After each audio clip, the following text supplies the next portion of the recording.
sore teman-teman BMKM UGM. Sekarang kita di sini di Malioboro mau ngewawancarain teman-teman random gitu. Ada Mas Afrian, ada Mas Yustar. Di sini ada Kak Cindy, ada Kak Rehal, ada Kak Dila dan juga ada Kak Dinda. Nah, di sini perkenalkan nama aku Cella dari BMKM UGM. Nah, Cella tuh mau nanya ke kakak-kakak, gimana sih tanggapan kakak tentang konten sampah-sampah visual yang ada di Jogja? Apakah meresahkan kakak atau kakak oke atau kayak gimana? Sebenarnya emang agak meresahkan sih Kak, apalagi kita sebagai penikmatnya di sini kan agak sedikit terganggu kan. Apalagi kan sekarang udah zamannya visual kan, digital. Jadi kayak misalnya pamflet atau poster kan sebaiknya sedikit lebih bagus estetik. Ya kalau menurut saya sih lumayan meresahkan ya Mbak, soalnya di Jogja ini kan banyak seniman-seniman jalanan gitu, bukan jalan sih, maksudnya street art gitu kan. Dia orang kan gambar susah-susah, beli pilok susah-susah, ditempelin gitu aja gitu. Iya. Ya kayak gitu sih paling mengganggu ya. Maksudnya kalau misalnya mereka mau mempromosikan barang yang mereka jual, harusnya ada tempat yang sesuai aja sih. Dari Kak Rehal ada tambahan gitu? Kalau dari aku sendiri ya itu agak merusak ya kalau untuk visual di tata kotanya.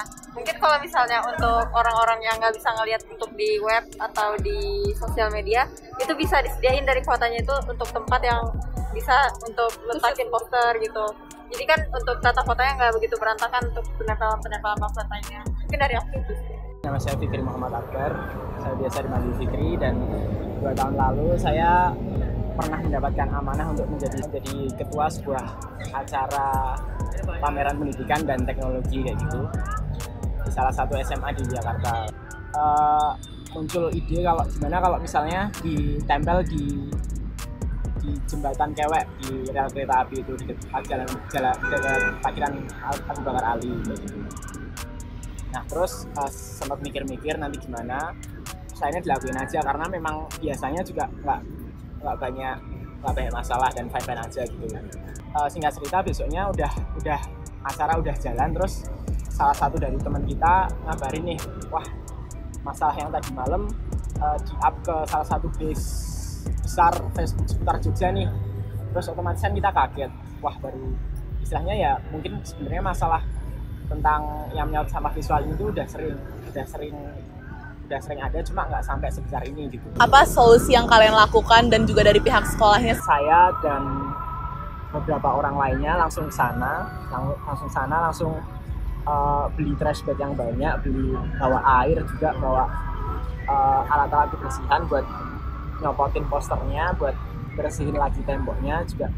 Setelah itu kami buang ke tempat yang seharusnya kan, dan juga setelah itu kami balik lagi ke acara, lalu sekolah juga mengeluarkan statement klarifikasi dan permintaan maaf atas kejadian itu. Waktu itu budaya itu emang sudah ada di sana sejak lama. Budaya tempel poster malam hari itu udah ada di sana sejak lama. Setelah semakin kesini saya semakin melihat kalau sebenarnya kita nggak harus gitu loh ngikutin budaya yang udah ada. Kita nggak harus mengikuti apa yang udah ada turun temurun. Kita juga harus lihat sebenarnya masih relevan apa enggak. Iya benar. Sekarang aku di sini sama Mas Bekti dari Jogja Garuk Sampah nih. Mas Bekti, apa kabar? Kabarnya berkeringat. Capek ya tadi ya? Oh enggak sih, cuma berkeringat. Udah biasa. Ini Mas, boleh nggak dijelasin secara singkat tentang Jogja Garuk Sampah ini? Jadi Jogja Garuk Sampah ini merupakan sebuah gerakan atau kegiatan ya yang bertujuan untuk merawat dan mengimplementasikan budaya kearifan lokal bersama gotong royong yang memang kita representasikan sebagai kegiatan membersihkan sampah secara bersama-sama atau bergotong royong. Karena ini merupakan representasi paling mudah lah yang bisa dilakukan oleh teman-teman untuk Jogja. Tadi Mas bilang representasi gotong royong, biasanya ada berapa orang sih yang ikut dalam berpartisipasi untuk garuk sampah ini? Biasanya kita ada 10 sampai 20 orang untuk rata-ratanya, tapi nggak jarang sampai 50, kadang 100-200 orang. Berarti rame banget ya Mas? Iya sih, cuman emang pada masa pandemi ini sedikit kita batasi, jadi biar nggak terlalu rame banget. Karena emang untuk antisipasi lah, biar jangan sampai ada klaster baru dari garuk sampah gitu. Nah, berarti dengan ramenya partisipan kayak gitu, jadi berarti sebenarnya kayak beberapa orang-orang di Jogja bahkan kayak 50 sampai 100 bahkan lebih sudah banyak juga yang mulai concern tentang sampah-sampah visual yang ada di Jogja ini nih. Iya, betul sekali. Nah, tapi ada banyak juga Mas orang-orang yang belum tahu tentang sampah visual. Boleh nggak Mas jelasin ke teman-teman mahasiswa di sana apa sih sampah visual itu dan apa sih yang disebut sebagai sampah visual bentuknya? Oke, kalau di Garuk Sampah itu kita punya beberapa klasifikasi ya untuk menyatakan bahwasanya media iklan ini merupakan sampah visual. Yang pertama mungkin dari segi penempatan. Biasanya sampah visual itu terpasangnya sembarangan, kayak di belakang ini ya, tadi di tembok, di tiang listrik, di rambu-rambu, lampu maupun sarana umum yang bukan merupakan tempat pemasangan iklan. Kemudian yang kedua adalah iklan yang tidak memiliki stiker pajak atau tidak membayar pajak, itu termasuk sampah visual. Kemudian iklan kadaluarsa, kemudian juga iklan yang pemasangannya tidak sesuai dengan aturan yang berlaku. Kalau yang nasional itu ada Etika Pariwisata Indonesia. Untuk Kota Jogja ada Peraturan Wali Kota nomor 23 tahun 2016 sama Perda nomor 2 tahun 2015 tentang penyelenggaraan reklame. Kalau di Kabupaten Sleman kita punya Pergub nomor 13. Nah, itu sudah diatur bagaimana tata cara untuk beriklan atau berpromosi di luar ruang. Tapi ya itu, karena sebagian dari para penyelenggara event promotor produk ataupun pemilik perusahaan tuh mereka menyelenggarakan iklan tuh sembarangan atau serampangan sehingga menjadikan iklan mereka itu sampah visual. Sebenarnya sampah visual atau sampah iklan itu sudah menjamur di Kota Jogja ya. Bahkan teman-teman dari warga berdaya itu sempat mengkritisi tahun 2010, 2009, 10, 11, 12, 13 sampai keluar moratorium sampah visual kan waktu itu. Namun ternyata nggak berhenti sampai di situ. Sampah visual pun masih terus ada sampai sekarang. Walaupun dari teman-teman warga berdaya sudah melakukan aktivitas seperti Merti Kampung, Merti Kuto, yang itu juga salah satu kegiatannya adalah membersihkan sampah iklan atau sampah visual. Nyatanya sampai sekarang pun sampah iklan masih banyak.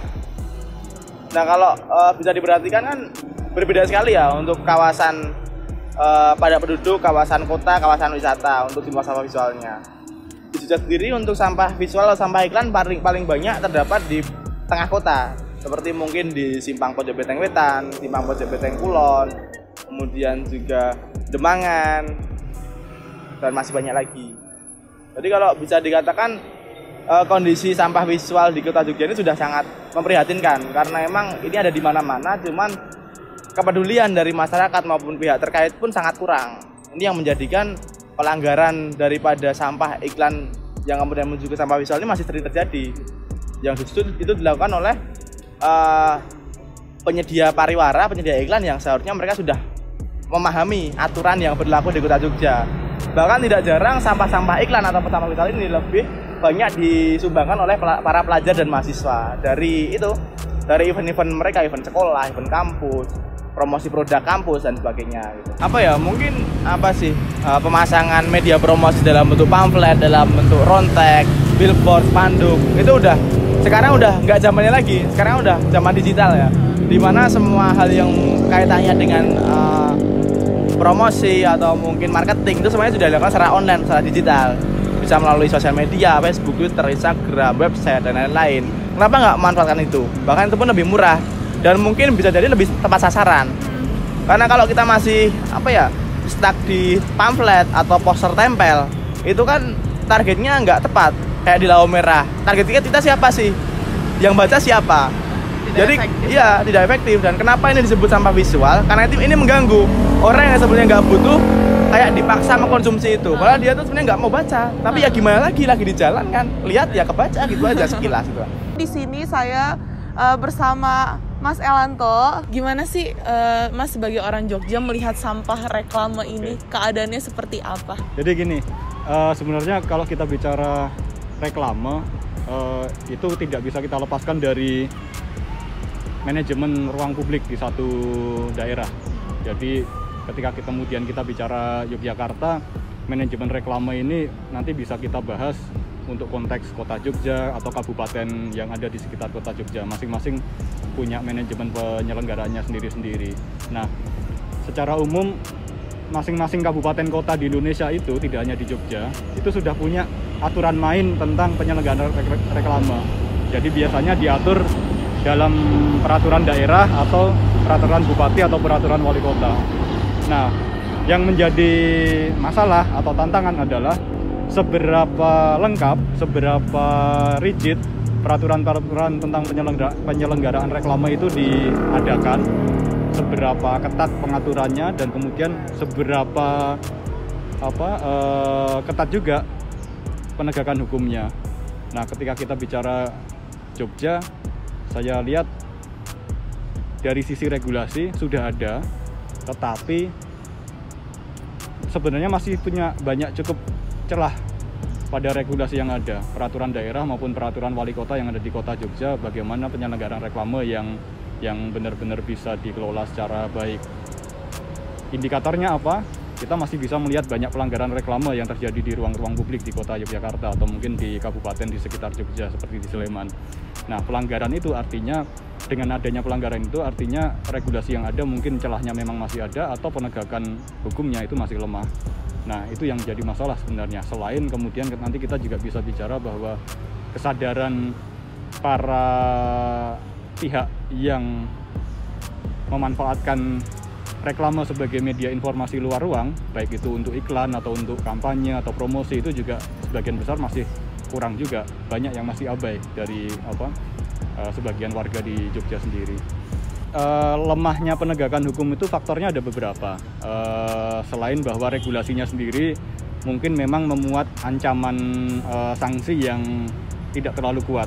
Jadi misalnya untuk peraturan bupati tentang reklame di Kabupaten Sleman, pelanggaran reklame dalam arti memasang reklame secara liar atau memasang reklame tanpa izin, itu sanksinya hanya sanksi administratif. Sanksi administratif itu artinya ketika ada pelanggaran, si pemilik reklame itu tidak dikenai pidana, tetapi hanya dituntut untuk mencopot reklamenya saja. Nah, itu menyebabkan begitu masif pelanggaran reklame di Kabupaten Sleman karena nggak ada ancaman pidana yang bisa menjerat mereka. Sementara di kota Jogja sebagai contoh, ancaman pidananya ada untuk pelanggaran reklame, tapi kategorinya pidana ringan, sehingga kemudian ancaman itu tidak dianggap terlalu serius. Sehingga kemudian dampaknya ada banyak pelaku pelaku pengiklan atau yang memanfaatkan reklame untuk media promosi mereka, itu tidak kemudian serta-merta mau mengikuti aturan yang ada. Jadi sebenarnya faktornya kemudian cukup kompleks dan kemudian saling mempengaruhi satu sama lain. Ketika tadi saya bilang ketika kita bicara penyelenggaraan reklame itu sama dengan manajemen ruang publik, di situ ada beberapa hal yang kemudian bisa menjadi cermin bagaimana sebuah kota atau daerah itu dikelola. Reklame bisa ada atau muncul di ruang publik itu tentu saja kemudian perlu izin. Dan izin itu diatur dalam regulasi, yang di dalam regulasi itu akan berisi banyak perencanaan sebagai bagian dari perencanaan pembangunan di kota atau daerah itu. Nah, ketika satu situasi terjadi, penyelenggaraan reklamenya berantakan, itu bisa mencerminkan bahwa proses penyelenggaraan atau manajemen perizinan di satu kota atau daerah itu sebenarnya juga berantakan juga. Dan ketika perizinan berantakan, itu bisa jadi karena regulasinya juga tidak cukup serius dirumuskan.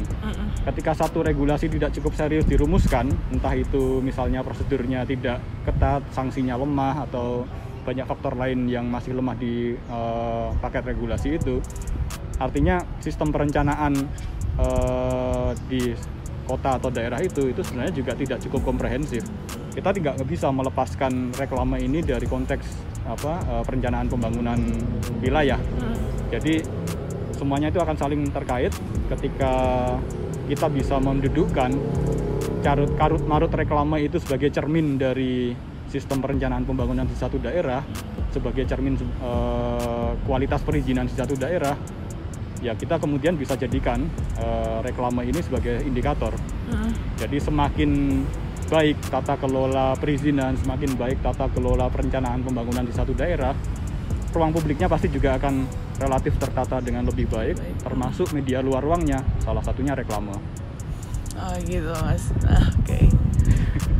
Opini yang benar-benar bagus mas, kayak menambah insight baru dari, jadi kita ngundang banyak banget narasumber mas ini, dan kayak semua orang memberikan pandangan insight yang berbeda-beda, jadinya seru. Nah terus gini mas, alasan kita membuat project ini adalah karena minim sekali kita ingin memberikan edukasi terlebih kepada mahasiswa, karena minim sekali mahasiswa sendiri peduli tentang sampah visual ini. Nah, aku mau dong untuk terakhir sebelum kita tutup, Mas memberikan pesan kepada para mahasiswa yang bakal nonton di sini mengenai untuk lebih peduli mungkin kepada sampah visual terlebih di kota Jogja ini. Ya, beberapa kali kita mungkin pernah lihat ya di timeline media sosial ketika ada biasalah debat kusir di media sosial ketika ada 1-2 kelompok kegiatan mahasiswa punya kegiatan, kemudian kegiatan itu dipromosikan melalui poster, banner atau pamflet ditempelkan secara sembarangan di ruang publik, dan ketika diingatkan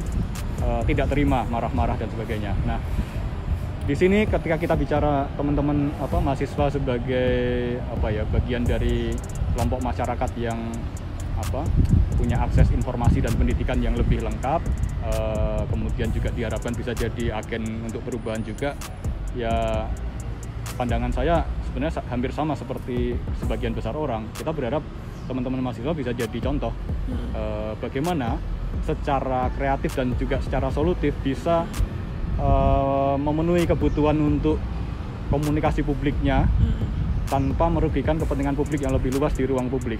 Jadi ketika memang punya kegiatan, punya kebutuhan untuk promosi, punya kebutuhan untuk publikasi, jangan kemudian egois, hanya ingin memikirkan publisitas kegiatannya saja, sehingga kemudian mengabaikan faktor-faktor yang lain di ruang publik, kemudian menempelkan publikasinya secara sembarangan. Ketika ada yang mengingatkan kemudian defensif atau kemudian balik menyalahkan. Tidak, kita tetap kembali ke aturan main. Selemah apapun regulasi yang ada di tingkat kabupaten kota, aturan main tentang penyelenggaraan reklame itu tetap harus bisa kita gunakan. Kita harus konsisten mematuhi aturan main yang ada. Kemudian ketika memang ada pelanggaran yang kita lakukan, kadang kita juga tidak bisa memungkiri, bisa jadi ada 1-2 hal yang bisa kita lewatkan sehingga kemudian apa yang kita lakukan ternyata itu melanggar. Ya kita harus berbesar hati juga, kita mengakui bahwa itu pelanggaran, dan kita berkomitmen untuk tidak mengulangi, dan kemudian berkomitmen juga untuk bisa mencari solusi-solusi yang bisa tidak hanya untuk membantu kegiatan kita sendiri, tapi bisa juga menjadi contoh untuk teman-teman di kelompok-kelompok yang lain, agar ketika juga memiliki kegiatan yang sama, strategi komunikasi yang cerdas itu seperti apa? Benar, apakah kemudian ketika kita punya acara di kegiatan mahasiswa menempelkan poster di dekat lampu merah itu efektif atau tidak? Kelompok sasaran kegiatan kalian siapa? Itu juga harus benar-benar diukur, harus bisa secara cermat dianalisis. Nah, kita berharap teman-teman mahasiswa di Jogja bisa sampai ke level itu. Jangan mengikuti perilaku yang sudah biasa dan dianggap wajar padahal itu keliru. Ada banyak memang perilaku memproduksi reklame tanpa aturan dan kemudian dianggap kewajaran oleh banyak pihak. Tetapi ketika itu salah, ketika itu keliru, tentu saja kita tidak harus mengikuti perilaku seperti itu. Kita tetap bisa menggunakan cara-cara lain yang pasti bisa lebih cerdas dan tidak merugikan. Nah, ya itu sih secara umum. Iya benar Mas. Sebagai mahasiswa, sebagai kaum terdidik dan terpelajar harusnya bisa lebih mengerti dan lebih concern sih tentang apa yang terjadi. Nah, mungkin dari aku sudah cukup Mas. Mas ada tambahan lain? Ya sebenarnya Jogja itu ketika kita bicara reklame masih ada 1-2 ruang yang hampir tidak tersentuh, yang bahkan banyak orang tidak berani untuk membahasnya. Jadi ada beberapa kasus media-media informasi luar ruang yang bahkan aparat penegak hukum di tingkat kabupaten atau kota di daerah itu bahkan juga tidak berani untuk bisa memberesi atau memberikan sanksi ketika itu terjadi pelanggaran. Contohnya adalah atribut-atribut ormas, atribut partai politik, bahkan mungkin atribut kelompok supporter. Nah, jenis media luar seperti ini aturannya masih cukup abu-abu di Jogja. Beberapa aturan itu bisa dialamatkan ke regulasi tentang reklame, tetapi beberapa konteks yang lain itu harus diatur dengan peraturan KPU. Misalnya ketika ada masa pemilihan kepala daerah, aturan-aturan tentang pemasangan atribut parpol itu kemudian ada aturan sendiri dari KPU. Tetapi secara umum ada aturan atau tidak, atribut-atribut yang tadi saya sampaikan, atribut ormas, atribut parpol atau grup supporter itu sebenarnya masih jadi ruang perdebatan yang hampir tidak tersentuh hukum. Dan saya juga punya pengalaman beberapa kali melontarkan isu itu di media sosial, menjadi cukup ramai responnya. Banyak kelompok yang ternyata masih belum cukup dewasa untuk bisa menyamakan bahwa atribut-atribut itu sebenarnya sama dengan media luar ruang yang lain, seperti reklame-reklame yang karut-marut penyelenggaraannya sehingga kemudian menjadi sampah di ruang publik. Nah, kekhawatiran saya secara subjektif itu menjadi presiden negatif ke depan ketika kemudian ada standar yang tidak sama, semacam tebang pilih, mana yang kemudian harus bisa ditertibkan dan mana yang kemudian tidak bisa tersentuh oleh hukum. Dan itu bisa menjadi satu situasi yang sangat tidak sehat ketika kita bicara manajemen ruang publik di satu daerah seperti di Jogja. Dan ya mungkin ini bisa jadi satu ruang diskusi sendiri untuk teman-teman di kelompok mahasiswa juga, karena untuk bisa mengurai itu kita nggak bisa kemudian hanya berpaku pada aturan mainnya seperti apa, karena ada konteks sosial politiknya juga yang bermain di situ. Ya itu PR tambahan untuk diskusi yang lebih luas. Dan sekarang saya sedang bersama salah satu dosen ilmu komunikasi dari Visipol UGM nih. Aku lagi sama Ibu Pulung Setio Suci. Halo Ibu. Halo, ya. Nah, jadi sekarang nih kita lagi benar-benar concern terhadap satu hal yang orang-orang lain tuh nggak concern gitu, tentang sampah visual. Nah, banyak banget orang awam tuh yang nggak tahu sampah visual tuh apa sih, terus kayak sejarahnya kayak gimana. Mungkin dari Ibu selaku seorang akademisi bisa menjelaskan seperti itu. Istilah sampah visual sendiri diperkenalkan oleh seorang sosiolog, namanya Jean Baudrillard. Pada saat itu Baudrillard ini mengkritisi tentang adanya materialism, sebenarnya lebih kepada kemunculan industrialisasi yang terus kemudian ada beberapa kaum yang mereka lebih privilege dibandingkan kaum yang lain, menjadikan semacam billboard atau apapun itu menjadi simulasi dari kekayaan mereka ya.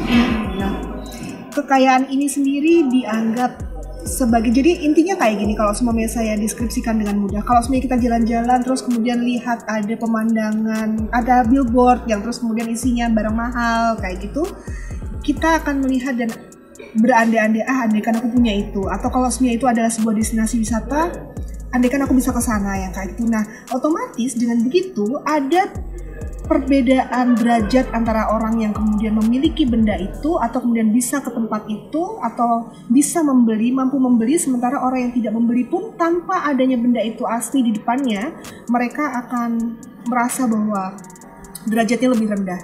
Sebenarnya itu aja perkembangannya, itu aja awalnya, tetapi pada perkembangannya sendiri sampah visual lebih merujuk kepada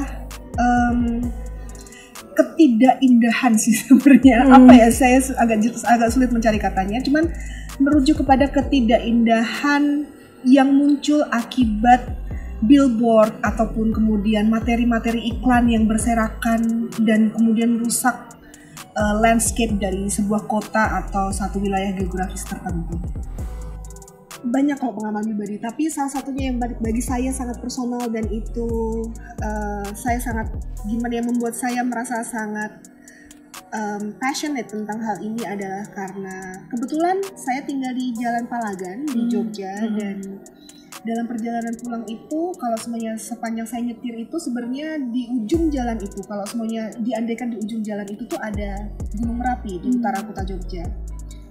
Ya, semua orang tahu ya Gunung Merapi itu adalah satu ikon kota Jogja itu sendiri, dan melihat Gunung Merapi itu menjadi satu privilege yang kayak gitu. Itu dijual banyak sekali di hotel ataupun apa dengan view Gunung Merapi dan segala macam. Nah, sebenarnya gunung itu akan jadi jelas terlihat sekali di setiap saya berjalan pulang kalau pas cuacanya terang. Tetapi itu jadi tidak terlihat indah lagi karena pemandangan saya tertutupi oleh billboard yang berlalu lalang di jalan, dan itu benar-benar menjadikan mau pakai angle apapun juga, sedekat atau sejauh apapun juga, yang saya hanya lihat dekat itu hanyalah billboard itu. Jadi itu sangat mengganggu saya sekali. Nah, lalu kalau sudah ditelisik lebih dalam lagi, tidak semua billboard itu memenuhi syarat dan prasyarat keamanan gitu. Contohnya, dalam beberapa kasus selama dari tahun ke tahun di Jogja ini kan, kalau semuanya pertengahan tahun, zaman-zaman seperti ini kan, masa-masa seperti ini banyak banget angin kencang ya. Benar. Mungkin teman-teman bisa mencari arsip berita dari tahun-tahun sebelumnya yang bercerita mengenai adanya billboard yang runtuh akibat angin kencang itu dan menjatuhi mobil atau menjatuhi orang atau kemudian bangunan yang seperti itu. Nah, ini membuktikan bahwa sebenarnya banyak sekali billboard yang didirikan tanpa mengindahkan aturan-aturan keamanan kayak gitu.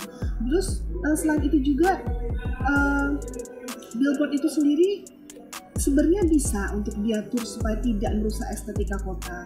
Kalau semuanya kita bandingkan dengan beberapa negara maju atau kemudian kota-kota lainnya juga dengan tata kota yang bagus dan terus kemudian tata kelola yang mengindahkan estetika yang kayak gitu, kita akan melihat bahwa sebenarnya itu teratur ya kayak gitu. Contohnya paling mudah adalah Shibuya. Shibuya itu satu area di dunia ini yang sebenarnya mungkin paling ramai kalau sebenarnya untuk wilayah niaga ya. Sebenarnya kita diserang oleh billboard itu 360 derajat 24 jam yang seperti itu. Tetapi tidak ada satupun juga billboard itu yang mereka dipasang di area yang merupakan wilayah umum. Semuanya menempel kepada bangunan atau setidaknya dibuat supaya dia mengindahkan kaidah-kaidah yang berlaku ya, sehingga tidak ada masalah apapun di sana yang kayak gitu. Sebenarnya kalau dari pemerintah sendiri kan sudah ada aturannya ya. Aturan itu ada kok yang kayak gitu, tetapi lebih kepada pelaksanaannya aja yang kayak gitu. Nah, ini adalah satu upaya memerlukan effort dari semua pihak yang kayak gitu. Salah satunya adalah saya mulai dari grassroots sendiri, dari akar rumput, dari teman-teman mahasiswa juga, atau kemudian dari orang-orang yang tinggal di wilayah Jogja sendiri, supaya kemudian tidak berdiam diri ketika ada kayak gini. Yang pertama, yang paling mudah adalah kalau semuanya untuk mahasiswa, ketika teman-teman ada acara, ya jangan menempelkan poster sembarangan. Tempelkanlah poster di wilayah-wilayah yang memang didedikasikan untuk poster itu. Sayangnya kan kita sendiri tahu ya bahwa kemudian poster itu ada di mana-mana, di tembok, pokoknya yang bisa ditempelin pasti ditempelin lah ya kayak gitu. Itu satu. Terus yang kedua adalah dari pihak yang berniaga juga, yang merupakan biro pemasangan billboard itu sendiri, mereka juga harus disiplin, mereka juga harus belajar dari pengalaman. Toh kalau semuanya kita pikirkan, investasi jangka panjang itu akan jauh lebih menguntungkan ketika mereka membangun billboard yang baik, yang benar, yang kayak gitu. Kenapa? Karena gini, impresi yang diberikan orang ketika mereka terganggu oleh billboard itu sendiri akan terefleksikan ke dalam produk yang ada di billboard itu. Nah, jadi untuk ini saya juga mungkin lebih kepada menghimbau kepada brand-brand yang melakukan promosi menggunakan billboard itu untuk lebih selektif dalam memilih billboard mereka. Ada banyak sekali billboard yang sudah benar. Contohnya adalah Videotron yang di beberapa wilayah di titik-titik tertentu di Jogja, dan juga billboard di depan UGM itu sendiri juga sudah memenuhi kriteria yang seperti itu. Yang seperti itulah bisa sebenarnya digunakan, diaplikasikan dan terus dilestarikan yang sih, tanpa kemudian dia merusak. Kayak gitu. Setidaknya kalau masih belum bisa memenuhi kaidah estetika visual, paling tidak dia sudah bisa menjaga dari segi keamanan kayak itu. Jadi tidak merugikan publik lagi. Itu saja mungkin dari saya. Ini sih Mbak, aku ada tambahan satu lagi. Dari yang tadi Mbak udah ngomongin, pasti nanti ada teman-teman yang ngomong, oh terus kalau misalnya kita nggak tempelin di tempat-tempat, kita ngiklaninnya di mana dong yang aman, yang nggak menjadi sampah visual? Duh, ini zaman digital. Ini zaman digital itu kan sebenarnya gini, social media itu sangat memungkinkan kita sekali justru kemudian untuk bisa sepersonal mungkin, seakrab mungkin, sedekat mungkin, dengan involvement yang sebesar mungkin. Poster itu kadang-kadang orang udah males lihat, itu cuman apaan sih yang kayak gitu, mereka tidak akan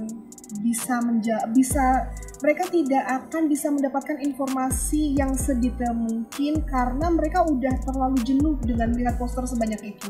Beda kalau seumpamanya teman-teman mahasiswa ini menggunakan metode-metode alternatif yang kemudian emang benar-benar khas mahasiswa banget yang hanya Anda yang bisa melakukannya yang kayak gitu.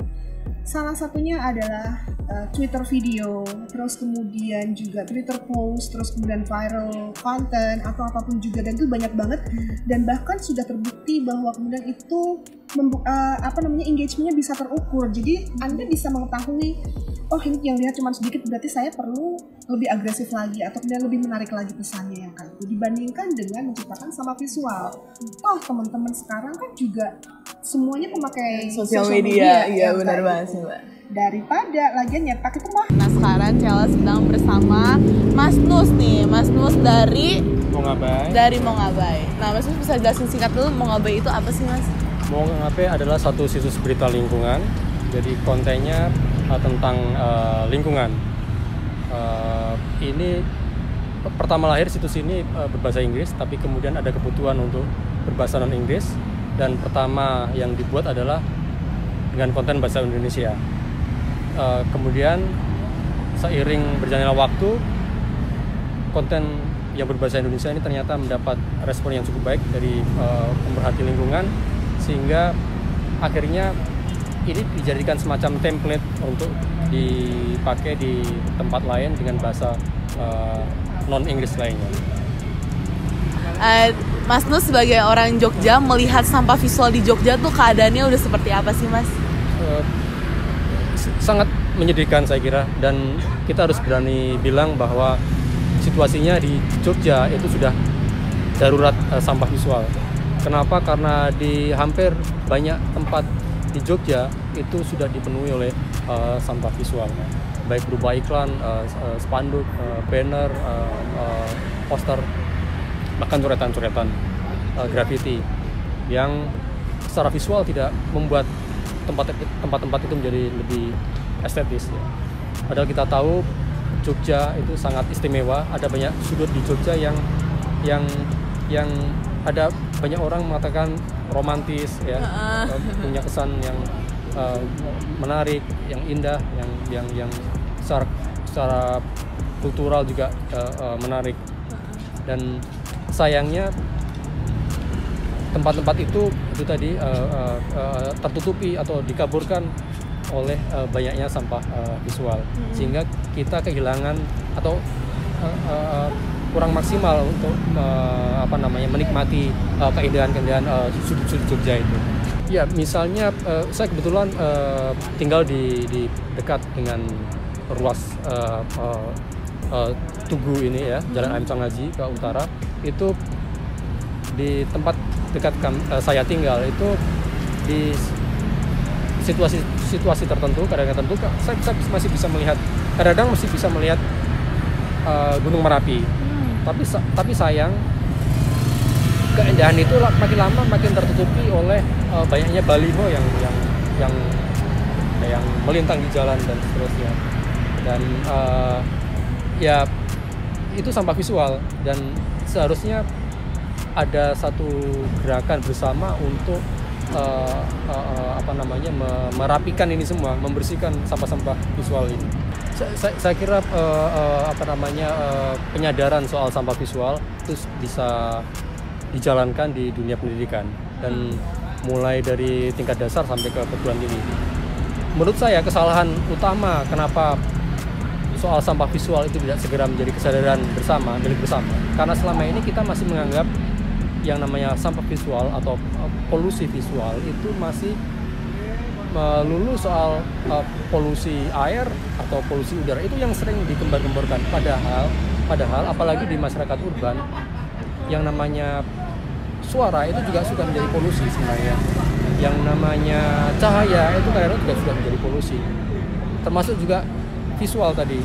Makanya harus juga ada gerakan menyadarkan bahwa ancaman polusi itu tidak melulu soal air ataupun udara, tapi juga itu tadi suara, cahaya, bahkan visual. gitu.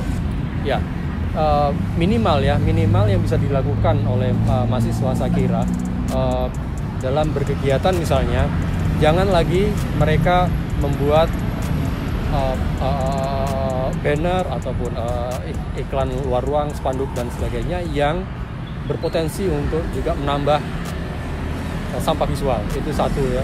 Kedua, saya kira harus